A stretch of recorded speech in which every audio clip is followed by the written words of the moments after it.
muckers, and welcome back to my YouTube channel. I hope you're all having the best day ever. Thank you so much for clicking on my video today and clicking on my channel. I hope you're all having the best day ever. Let's go in immediately for our mucker hug. Thank you so much for being here, and thank you for spending some of your day with me. I really appreciate it. We're gonna get into the drama and we're gonna talk, but before that, I do want to show you that I did, if you watched my last video, I kind of said that I was going to be getting 2 new tattoos. So yes, I did get them. They're kind of all bandaged up right now under the fake skin that they give you whenever you get tattoos. So they look kind of disgusting right now. So I'm going to show you the picture of them and then we're going to get right into the drama. So the first one that I got is this on my arm, and it is a little puppy walking itself. I just thought it was so cute, and the theme of like teaching yourself and doing stuff yourself and self-love, and you have yourself. I really love that one. And then the other one I got is I saw Brittany Broski, who's a YouTuber I really like, have a tattoo of little people, and it was like them living their lives, and then when you looked at it, it was kind of like, oh, look at all these different people who are just like living their life. And so I got a similar style one with just different people. So on my arm right now, it's like there's one who's skateboarding, there is a little couple, there is a guy who's just walking, like it's so cute, and I have that on my arm right here, so it's really bloody right now. But yes, I have that one. So I just wanted to let you know that I did get them, so it's right here and then right here. So the arms are filling up, people, and it's my first tattoo in quite some time, so I'm very excited about that. Alright though, we are going to be getting into, finally I'm sitting down to talk about it, that Shane Dawson's new video in quite some time is, you know, here, and it's back, and I watched it, and now this is in the midst of, we're all aware, and we're not going to get into it, the huge cancellation of Shane Dawson that happened over this summer, and also, or over last summer, and over the entire year actually. By the way, I ordered from Jeffree Star Pets, and I let you all know this because I was going to do like an unbiased review because I have my pets, and I was like, right, I don't really shop from Jeffree Star Cosmetics, so I can't test it out. It's Jeffree's new company, Jeffree Star Pets. So I did a really big order of basically everything. Collars for all the dogs, toys for all the dogs, bowls, all this shit, because I was like, I'm gonna give a review and I'm not wasting it in the end because my dogs will like it and I'll be able to have a, like, be able to let you know, like, how the stuff is. My camera did in fact die, and it is a bit later, but I'm back, and anyway, I was telling you that the stuff wouldn't go to waste and my dogs would be able to use it. I did that order. I spent quite a lot of money on this fucking order because I was like, I'm gonna get everything to give you a review of everything, and you know, we'll be able to test it out. I never got the order. I've tried inquiring about it. I am getting no response. Literally was scammed by Jeffree Star Cosmetics. My first ever order with Jeffree, and of course I got scammed. So anyway, people were asking me, Adam, why haven't you done it? Did you really do the order? I can show you the receipt. I'm so pissed about it. Anyway, I lost like close to $300 to $400. Anyways, if I'm right, I'm pretty sure. But I will do a video on this because I want to show you how bad the customer service is. Anyway, alright, so Shane Dawson had the cancellation. So many like little tangents in today's video. If you can tell, I'm excited to sit down and film. He had the cancellation, and then he came back kind of on Ryland's channel. Ryland was definitely using Shane as a way of introducing him to the world again, but also as a way of getting views on his podcast. It was very clear that the podcast in which Shane would be in the thumbnail or the title would do significantly better for Ryland than any other platform that he was posting on individually videos on him. And also he was posting vlogs that had Shane's face in them or made reference to like their family in the title, and they would do so much better than, you know, the regular vlogs that he would post. And again, that is no shade, that is just like smart using thumbnails. And again, for me to come on here whenever I use Shane in my title and thumbnail and be like, oh my god, he's using him to get views, like I really don't care about that. But anyway, he's been kind of being reintroduced to YouTube through Ryland. And then Shane came back with a 3-part series in which we reviewed, and it was definitely going back to his roots of the conspiracy theories and stuff like that, like the spooky stuff. It really fell flat, and I don't mean to be a hater in saying that. Episode 1 was really, really, really boring, and then episode 2 and 3 were just, in my opinion, bad. It really was just kind of like a desperate plea to get back to that conspiracy audience. And the first episode got like 6 million views, and then the other 2 got like 3 million, which was half from the first one. And keep in mind, Shane's videos were getting like 15 million. So there was definitely a decrease in watchers and also people being interested in Shane, especially after being gone for so long. You would normally get a lot of people being like, what's he gonna do? Anyway, he's back with this new video now, and this video is a completely different one than that. It is called The Lawsuit of Shane Dawson. So this was posted a couple days ago, and it is still on YouTube trending, and this one has 2 million views. So again, it is important to note that a lot of people were intrigued to see how Shane would be affected overall by the cancellation. It's very clear that his numbers have very strongly been affected, and it's important to note that Shane, as of filming this video, I mean, he doesn't have 20 million subscribers anymore, he's lost them, but he has 19.9 million, and he gets a lot of views as it is. So, a channel with nearly 20 million subscribers, who has their video being put on YouTube's trending page, is not even getting 3 million views. Now, that is, again, I don't mean that in a bitter or a mean way. It's just an observation, because people do this with Jeffree, they did it with James, where it's like comparing how you were affected by the cancellation. That is something to note with Shane. However, in this video, again, it's called The Lawsuit of Shane Dawson. The lawsuit they're referring to is that Shane was actually sued by Chuck E. Cheese, because if you remember, way back when, as in a couple of years ago, Shane did a conspiracy video that was basically talking about the fact that Chuck E. Cheese were reusing their pizza. And I remember watching Shane at this time, and it was super interesting to watch it. I'd never been to a Chuck E. Cheese before. I thought it was a fun theory. It was kind of a lighthearted conspiracy theory. But obviously the company didn't take it lightly, and they were getting a lot of backlash, and a lot of people at least just curious to see whether they were reusing pizza, because again, that goes against the code of just hygiene and food laws. But basically, the conspiracy was that whenever people would finish their Chuck E. Cheese pizza, which again, Chuck E. Cheese doesn't seem like the most cleanly place on the planet, it's like a kid's playroom or whatever, they would have like slices of pizza left over, and then the people who made the pizza would basically just put all the leftover slices into one new pizza and give that to the customer. And the evidence behind this was basically that the pizzas were misshapen, they didn't really fit together, and Shane made this full video and it blew up. It was on Ellen, and it is being revisited here, and that is what the lawsuit is. Now, a big part of this video, basically most of it, is that. The other parts of the video is Shane talking about having a dream that Ryland had a pussy. Yeah, and I'm not talking about a cat. No.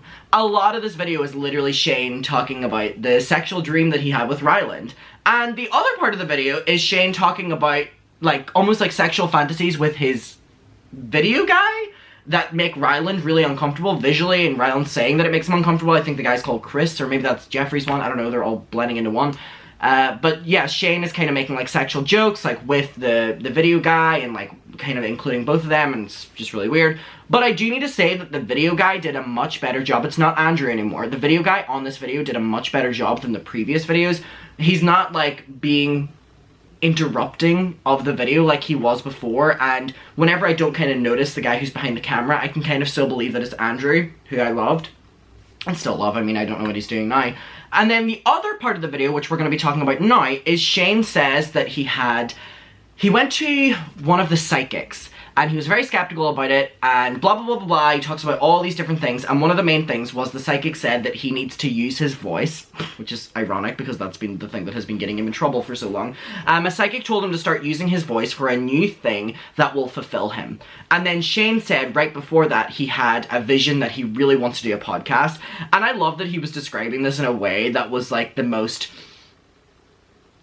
almost as if a podcast isn't what every single person on this planet is doing. He was like, this idea just popped into my head. Like, I would make a podcast. Where did this come from? Like, he probably checked your YouTube and saw everyone else, including Ryland, has a podcast. No, that's no disrespect, because I think podcasts are so fun, and the new ones that come out, they are a completely different form of content, and I love seeing long-form content be so normalized, because short-form content isn't my favorite. Depends what mood I'm in. So anyway, he's now going to create a podcast, but the clip I want to show you from this video is him making reference to the fact that he got cancelled on his other podcast, mainly, which was the Shane and Friends one, which is basically the main source of all of these, like, videos or quotes or excerpts of him, kind of, like, sexualizing, like, children and being really, like, racist and problematic. Most of that came from the podcast, so for him to make another podcast is obviously going to make his fans a little bit wary that they're going to have more, you know, things that will be given to the people that don't like Shane to show that he is maybe not the best person. But one thing I do need to say, this video, albeit a bit just repetitive of content he's already made, which again, no disrespect, I think this shows Shane in a much better and funnier light than anything before. If you hear tearing, Monty has a new toy and it has like paper in it and he's ripping it. Oh, he just flopped over. Never mind, maybe he won't. God, that rabbit's so cute.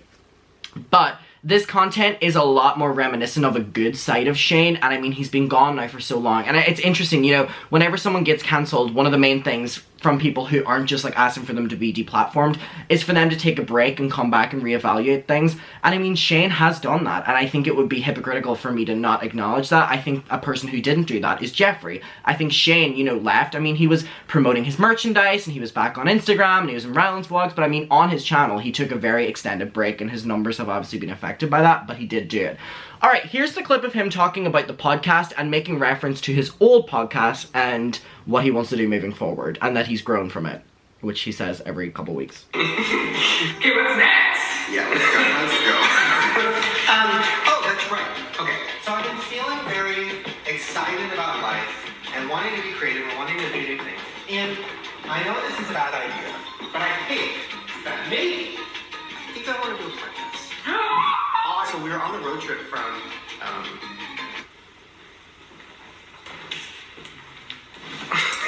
we were on the road. I just feel like I need like a talking spot. Should I be the lighting crew? Wow. I'm back, baby. It's doing so good.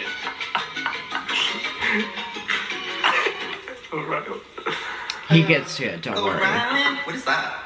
Is that the thing? No, that's O'Reilly. Oh. Just wait, he does get to it.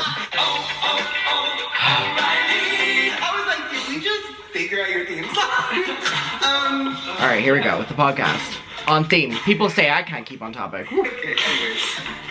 Podcast. Yes. Oh my god, you know what I just realized? You're Christopher Robin. Look behind you, baby. And you're Mexican. Is that?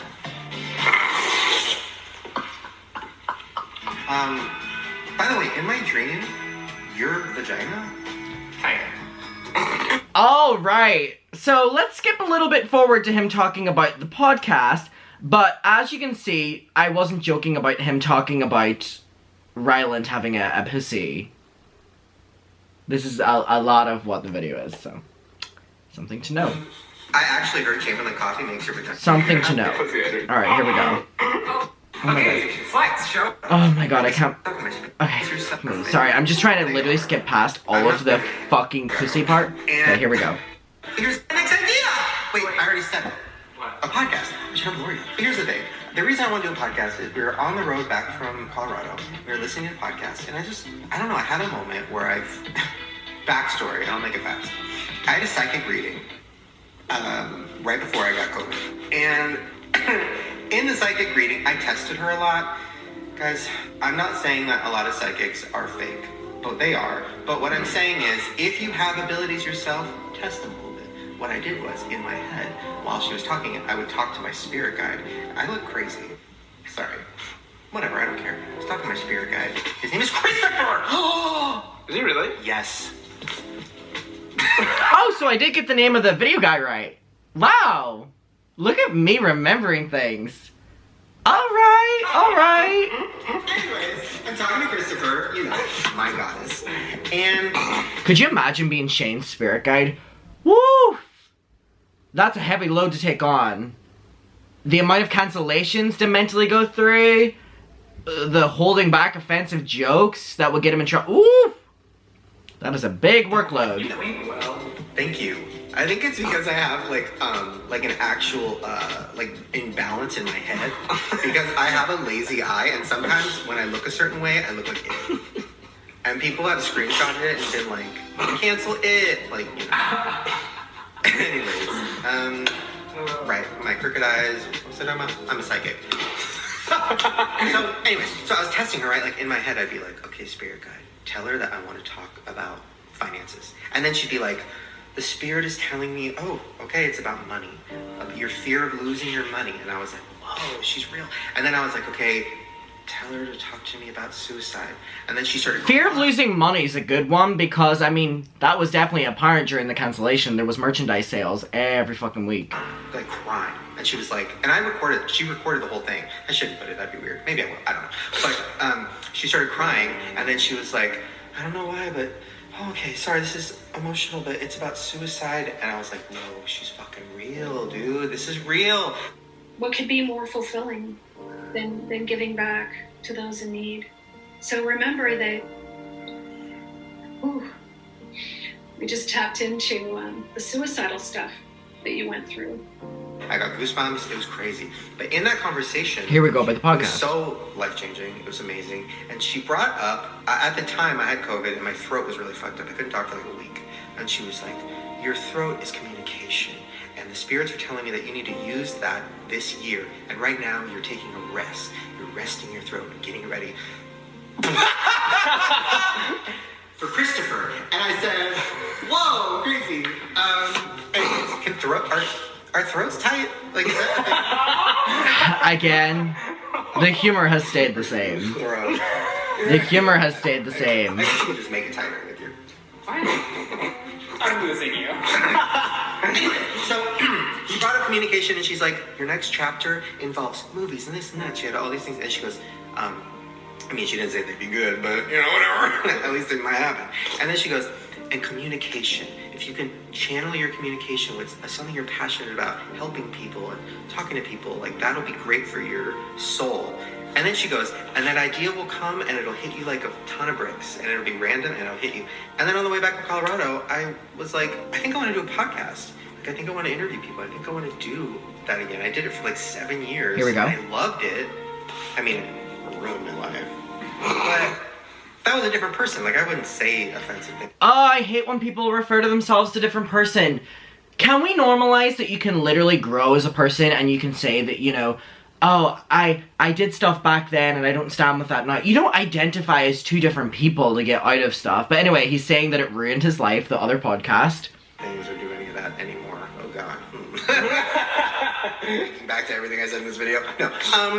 But I got excited. I don't know. So I'm going to try. I'm going to do it. So yeah, that's a part of my next year, I hope. No, yeah, I think it's great. And I never thought he would do a podcast again. And I've even, like, throughout the years, I've been like, you should do a podcast again. And you're like, nah. And all of a sudden, he's, like, ready to go. It's great. I just think it could be fun to interview, like, obviously celebrities and interesting people and interesting stories. But also, like, getting back into, like, conspiracies and getting into UFOs. Things that I really care about, that I love. Like, I just think it could be fun. And porn stars. Like, there's a lot of things I want to do. Okay. Alright, now my take on this is it'll be very interesting to see what celebrities will be willing to be interviewed by Shane Dawson, because I think people look at Shane the same way they kind of look at Jeffree, and now especially James. In terms of him getting back to the conspiracy theories and talking about aliens and stuff like that, if Shane does that, Shane can so easily have the biggest YouTube redemption. He's done it before, and he can so do it again. We're living in a time and day where, time and age, not time and day, where people are more and more excited to learn more about conspiracy theories and know about all these different things. So if he was to go back to that, people associate him already with that, and you know, he's been through the cancellations, he's been through doing different like vlog style videos like this in the process and going on Rounds podcasts and stuff like this. If he was to make a podcast that was basically the long form content talking about conspiracy theories, he will see his views shoot up again, because whether you like Shane or whether you don't, the research was always, I'm not saying it was, like, good in terms of, like, how accurate it was, because I've never looked into it, but the research in terms of the video and their content, the videos were lighthearted, most of them. It was good, it was edited well, I preferred the editing in them way over the editing in the vlogs, because with the vlogs it was dramatic, but with the conspiracy it kind of added to it. If he was to go back to that, he will see a huge rise in his channel again, and it will be interesting to see if he goes back to that. And above anything else, I want to ask you what eras of Shane that you watched. For me, the era I started watching Shane was the conspiracy theories. And whenever I was watching them, you know, I would watch them, me and my friends would talk about them, and it kind of ignited a conversation on YouTube always, and he really was, I'm not going to say a trendsetter because there were people doing it before him, but one of the more popular people to kind of bring conspiracy theories back to YouTube, because YouTube were silencing that kind of content because it was talking about the government and it was iffy and sponsorships and it kind of made it popular again, and you know, it's been popular ever since, and for him to do it again, we'll see a huge rise in it. So in terms of interviewing celebrities and stuff like that, particularly, I will not be watching that, because I really don't think I'll get anything out of Shane Dawson interviewing someone else. nor would I get anything out of someone interviewing Shane. That's why watching Ryland's podcast with him were always such a bore. But I think Shane talking on his own about conspiracies and stuff, something he appears passionate about, would be a lot more interesting than what we've been given so far. And I think the views are reflecting that maybe people want something different. But I want to know your opinion on it. We can talk about it below. I appreciate you being here. Thank you so much for hearing what I have to say and being part of this conversation. And I'll see you in my next one. Bye.